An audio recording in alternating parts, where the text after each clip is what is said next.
Viral nga ngayon sa social media ang ibinahagi ng dating partner nitong si Dennis Padilla na si Linda Gorton Bond sa kanyang Instagram.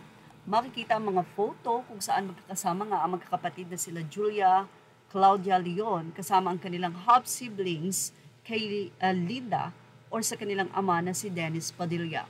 Ayon kay Linda sa kanyang Instagram caption, "This was a birthday gift received earlier than expected. Our children had such a wonderful time.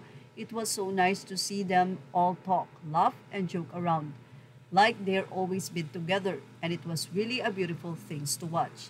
But mainly, I would like to greet a belated happy birthday, Marge. You are truly an exceptional woman. I admire your courage and strength and how you face challenges with determination and grace. Wishing you all the dreams your heart desire." Yan nga ang sweet na mensahe ni Linda para kay Marjorie. Makikita naman na tila miss na miss nga nila Julia, Claudia Leon ang kanilang dalawang kapatid kay Dennis Padilla sa kanilang ama. Hindi naman kasi lingid sa kaalaman ng marami na noon naman ay nagbabanding talaga ang magkakapatid. So walang issue sa kanila. But anyway, tignan natin kung ano naging komento ng mga anonymous commentator dito sa comment section ng Fashion Police. Babasahin na lang po natin at hindi na natin ibabahagi pa.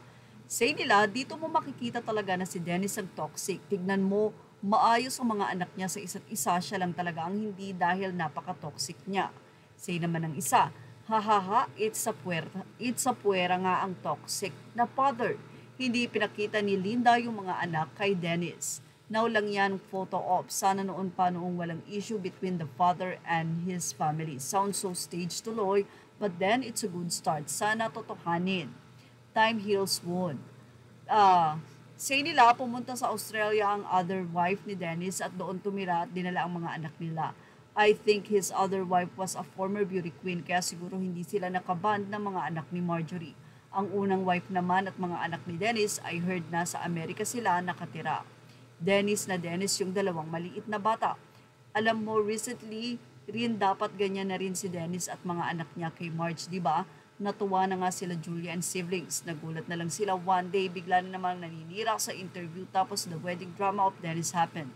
I'm sure bonding with the half siblings was also on the table. After fixing sana yung kay Dennis kaso wali yung Dennis, ay nako, sinayang niya. Ganda ng upbringing nila sa foundation sa family. Kudos. I'm sure na pagkwentuhan na nila ang how toxic and narcissistic their father is. Here's to you, Dennis Valdavia. Not invited ulit. Charis. Sino naman ang isa? Si Dennis lang ang nag-iisang lonely. I think he's happy. If hindi man maging okay yung relationship niya with all his kids, at least maayos naman ang relationship ng mga anak niya sa isa't isa. Yun ang pinaka-importante, yung walang hate sa puso ng mga anak. Tahimik na lahat, what is Marjorie up to this time? Kaya pareho kayong natalo ni Dennis sa eleksyon. Pareho kayong may attitude problem. Say naman ng isa, my live-in partner ata siya now. Feeling ko din masaya si Dennis dyan kahit di siya kasama. Pwera doon sa mga anak niya kay Marjorie. Okay sila nung Linda kasi nakikita niya mga anak niya dyan sa kaya niya. Kahit yung mga una niyang anak, okay din siya doon. Grabe naman siya sa pagiging Mr. Lonely. He was in 3 marriages with beautiful wives and many children but lonely pa rin. So, say nila, sana nga daw ay walang anumang kahulugan ang nasabi nga pong pagpo-post na ito at sana inilahad na raw ito ay binahagi noon pa nung walang naging issue before ulit kay Dennis and kay Marge at sa mga anak.